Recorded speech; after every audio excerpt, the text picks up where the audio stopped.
Shrikant, Huh? do you know what your carbon footprint is? Well, Well, don't have to know it, but you know the concept of a carbon footprint, that Yes. everyone can calculate their own carbon footprint and try to change their behavior to reduce it so that Yes. you help the environment. Yes, I do know what Did carbon you footprint know is. that carbon footprint, personal carbon footprint, got really popular Huh? because BP, Huh. the oil company, British Petroleum. yes, the fossil fuel company, was so worried about the negative image they were getting Huh. in the press Huh. that they hired Ogilvy and Mather, the advertising company, to figure out how to shift the spotlight away from them. And Ogilvy and Mather came up with the idea of popularizing carbon footprint so that people start worrying about their own carbon footprint rather than the behavior of BP. Right? That is so diabolical. It almost reads like a Hollywood script. Big companies it is- doing evil things and then passing the blame to customers. Well, we will take a look at a bunch of such companies doing this. This is a regular thing you're trying to. I thought This this was happens just all one the time. No. Whoa, okay. To drive home the difference between responsibility of a person versus responsibility of a company, Okay. let's take this example Huh. from the medical field. Okay. Okay. So there is this concept called an infusion pump, right? Remember, I mean, if you are like sitting in bed with an IV needle in your arm and there is that saline thing dripping into it. Yeah, and then they choose the speed of the saline with that little thing. No, so you get sophisticated devices which you can plug in there, which have like a little keyboard there where you can type in the speed, Okay. and then that precisely controls the speed. Yeah. But that's not the real problem. The real problem is that the keyboard they had, one particular company, the keyboard had a little bug in it, so that sometimes when you pressed key, it would get pressed twice. Okay, Ouch. so a nurse putting in 4.8 would accidentally put in 4.8. So the dose that the patient gets is 10 times what the expected dose is. Could almost be lethal in those multiples. So now tell me, what do you think the solution to this problem is? When they realize Recall the pump. Well, what they did was train the nurses on what is the correct stance, how to stand when you press the number so that you don't double press it. Okay, how to listen to the beep. So if you hear a double beep, then you know there is a problem. How to look at the flow of the IV and know that, oh my God, this is going very fast. You have 1 million nurses and there's a 0.001 chance of somebody failing. That's still people dying. Yeah, that's a non-zero. Right? Yeah. Whereas on the other side, you have one company that needs to fix something, which is easier, which is cheaper. That actually for the depends company. on the cost of recall versus the cost of training and Training doing all the of this. company isn't doing. No, cheap. Company just sends out a brochure to the But then hospital. that is cheaper for the company. Right. So then what will happen? So that is what they did. This explains both the how and the why of why companies shift the blame to individuals, right? Once you start, once everybody agrees that this training is important, right? Once you start training, you pretty much are giving up, right? You're basically letting the company off the hook and you're saying, well, if somebody dies, it's the nurse's fault. Wow. I am actually now beginning to realize how many of the things that we are blamed for, we as in people are blamed for, are actually the fault of larger companies. One popular example is, of course, use plastic straws. Paper straws. Yes, Sorry, that's a don't great use one. plastic straws, paper straws. Right, that's a great one. Why do I Right? care? The point is that it's very easy to just tell the whole world, oh, don't use plastic straws, you should use paper straws. And now everyone feels guilty because paper straws are unusable. Do you know how this started? In 2011, a 9-year-old kid did a school project, just came up with a number. Oh, there are 500 million plastic straws, right? That number didn't exist. He just called up a bunch of manufacturers, came up with a number, and that just got so famous. And companies jumped on the bandwagon. See, it's easy for the companies, right? As in, now they can give you the paper straw and it's your problem, right? You can't blame Starbucks for giving you a paper straw. Let me ask you this. Suppose we manage to get rid of all the plastic straws in the entire world, right? How much will you reduce plastic in the oceans, plastic in the nose of the turtle and all of that? How much will you reduce? How many percent? 0.03%. percent. You know what is half the plastic in the ocean? You know the whole big garbage Garbage island and whatnot, yeah. Pacific garbage patch. Yeah. The plastic there, half of it is from fishing industry, right? Are you going around saying, oh, you should fish using paper? Because the company can easily bribe the lawmaker, or even if they don't bribe, convince the lawmakers. Lobbying. It's called lobbying. Yes. No. So yeah, no, and in fact Lobbying. it makes sense. It's saying, you know what? If you do this, the efficiency of this industry will reduce and you'll have less fish to eat and whatever, right? Yeah. So We've let's always take more examples, right? Okay, Imagine modern workplace stress, right? Everybody is stressed at work, and do you know, of course, the solutions are there, right? HR has resilience training. They will do like yoga and meditation workshops, self-care practices, Yeah. and so on, right?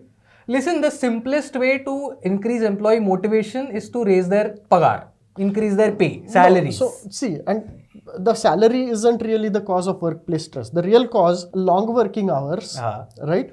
Unrealistic expectations of the boss, Yes. right? Leading to poor work-life balance. Yes. So the correct way to fix it is to fix those things, right? Tell the bosses to really insist on not having long working hours, to insist on not having unrealistic expectations, right? Nobody does that. Instead of, thinking of the system and the company culture and fixing that, you shift the blame to the individual. Oh, you didn't do enough meditation, that's why you're stressed. Tobacco industry, Okay. right? 50s, 60s, pretty much the thinking people and scientists knew that tobacco causes cancer and a whole bunch of other health effects, right? Yeah. What did the tobacco industry do?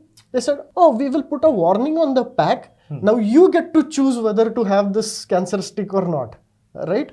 And the real problem is the fact that it's an addictive thing, which is being advertised as a glamorous thing. Yes. To children And using cartoon characters. Wow, how glamorous it used to be. And when that was fixed, when the advertising was removed, it went down. Right? In the Western world, smoking has gone down like crazy. And that's the difference. I mean, you put it on individual choice, and the reality is none of you want to make the hard choices, right? Well, 10% of you do, but the rest of the world cannot. Yeah, look, with addiction, it's actually a very hard choice, but that's the point, that they knew it was causing addiction, but they still chose to shift that responsibility to you, saying, you don't get addicted. We are sending you addiction by the truckload, but you don't do it. So and sometimes it doesn't even have to be about addiction and things like that, right? Let's take a much simpler case. Okay. Okay. Now, cars on the streets and accidents, right? Whose fault is it? It's like, oh, well, I mean, there was a time early when cars were new and there were too many people dying because cars are fast and they hit the people. And they were now wondering, car industry was worried that what's going to happen, right? And the brilliant idea they came up with, along the shift blame to individuals, is to invent a new crime called jaywalking. Right? So if you are crossing the street on foot, that's a crime and it's your fault. In the US, have you seen cars are getting taller and bigger and so on? Oh yeah. And there is a very popular graphic of the F-150 Dodge Ram growing. Yeah. Like now, obese. A driver sitting there, how much can he see? I mean, how tall does a person have to be standing right in front of the car before the driver can see the top of their head, right? A kid. Yeah. This is called a front over fatality. Front over as in because somebody dies because the driver couldn't see them down there. 3,800% increase. Yes. And I mean, the car industry is quite capable of coming up with a solution saying, you know what, all people should walk on stilts. There is one very important thing that everybody should know, right? This would all be fine if it actually worked, but it doesn't work. Focusing on individuals never works, okay? And I have a very lovely example for this. Okay. In 1907, in the steel industry in the US, there used to be 220 accidents per lakh workers. Okay. Steel industry, dangerous. Right? Working with steel in any form, Today, there are 26, right? So 90% it is gone. But let's try to see the history of how they tried to fix it, right? First, they tried asking the individuals, Okay, come up with safety rules. Oh, Understand how to work with steel, which is extremely hot. Yeah. Wear your gloves, wear your helmets, wear your hats, and Correct.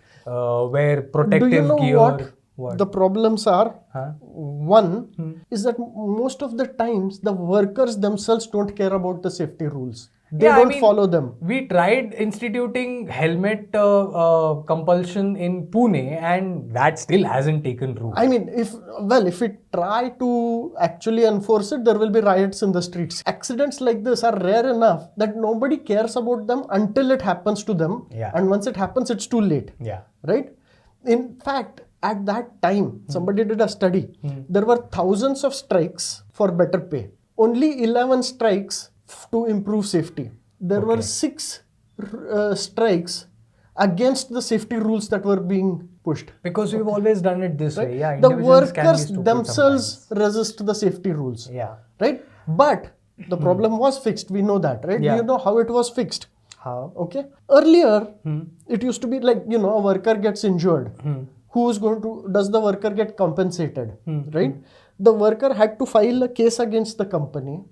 And if the company is able to show any negligence, On behalf even of a the little worker. bit of something, then company doesn't have to pay. Right? So company's full focus used to be, okay, let's just prove The worker is negligent. the worker is negligent. Then they changed the rules, Okay. saying we don't care whose fault it is. If a worker gets injured, they get compensated. Correct. Unless the worker went out of their way to willfully Endanger themselves. then that's a different matter. But as long as that was not the case, negligence is not enough to not compensate them, right? By default, you have to compensate them, right? Now what happens is every time there is an accident, first the company has to pay up. Worker doesn't even have to file a suit, right? And they can't prove that the worker willfully did this, right? As a result, what happens is that suddenly now the companies have financial incentive To institute fix safety the rules. problem, right? Suddenly, from the focus has changed from fighting the liability to preventing the injury, right? See, think of the difference. Yeah. For any individual worker, an accident is rare enough that they don't really care about it. But for the company, which is just one, A 10% possibility of injury is still a lot of injury. for the company, it's a regular occurrence. So the company has an incentive to fix it. Second, now what happens is that the company actually puts smart people in trying to figure out what are the root causes. They put guards and enclosures around the machines. They put locks and auto shut-offs on the machine. So if somebody's hand gets stuck in there, the machine stops instead of just pulling them inside. They created training programs and were serious about the training program, made sure that the workers actually pay attention to the training. Blaming the individual doesn't work, right? Yeah. Similarly, there is one big component there, which is human error. Yeah. Right? That 60 to 80% of all accidents were blamed on human error. You Okay, can in one always particular blame study, something right? on human error because humans are not 100% perfect. The You problem cannot- with this is that the blame is based on hindsight, Yeah. right? It is always possible to find somebody to blame, right? Humans think in terms of other humans' behavior mistakes, causing things, right? Second thing is, as soon as you find somebody to blame, then corrective action can be focused on the person that person, right? or So- that specific action, which and again is as a person. we saw from the previous example, if you focus on individual behavior changes, it doesn't work. It has to be made the company, basically it has to be made the responsibility of a company. But it's not easy for us to do, right? Because as humans, we always tend to think, right, that if, he got into trouble, somehow he must be he responsible. must be responsible for it, right? It's a fundamental attribution error. When you do something wrong, you know all the internal reasons why it isn't your fault. But when somebody else does it wrong, Yeah. then you just imagine that they must have made a mistake. There are situations though where it is an individual's problem. As in, individuals can't be never to blame. Sure. The point is, one, the number of times we blame individuals is far larger than the number of times when they're really to blame. One. True, And second is that blaming the individuals doesn't fix anything. Correct. Right? Whereas we have seen examples that if you blame the company, things get fixed. They put smart people on it. They put money in it. They find creative solutions. So I think the takeaway message for this episode should be, yes, I'm not saying that individuals are never at fault. Right. You should take personal responsibility. Yeah. Right? Take responsibility, but make sure you understand the system and make sure you support efforts which are there to change the system. Yeah. Only focusing on efforts which are trying to change the individuals is not a good use of your time, right? You can support that, but much effort has to go in. Especially this is important in areas where you can actually make that systematic change, right? Right. Like, I mean, you can't change the prime minister of the country, you can't change the laws of the country, but there are things you can affect, right? Like if it's a small company, then yes, you can, your efforts count. In your apartment complex, you can make rules which are more focused on systematic change rather than individual behavior and so on, right? In general, remember that there is a difference between the first cause for some problem that comes to your mind, and then if you ask why a couple of times more, then you get to the systematic issue Correct. that caused the human error. So it's not just one why, you have to ask why a couple of times to get deeper into the root of things. We'll do an episode on the multiple whys and more generally the idea of, proximal cause versus ultimate cause, right? Those are important things, but basically keep that in mind, and I think that's what is important. All right, there we go. Very important to focus on who exactly is to blame, and most of the time you'll find that it's not the individual, but the company making the individual do certain specific things and actions to absolve themselves of liability. And ask yourself, if you already have an opinion about something which boils down to, okay, people should do X, Y, Z, ask yourself where that opinion came from. It is quite likely that it came from advertising. So if you ask 2-3 whys, some material there for you to think and develop your future IQ. Shrikant, Naveen, this is Future IQ.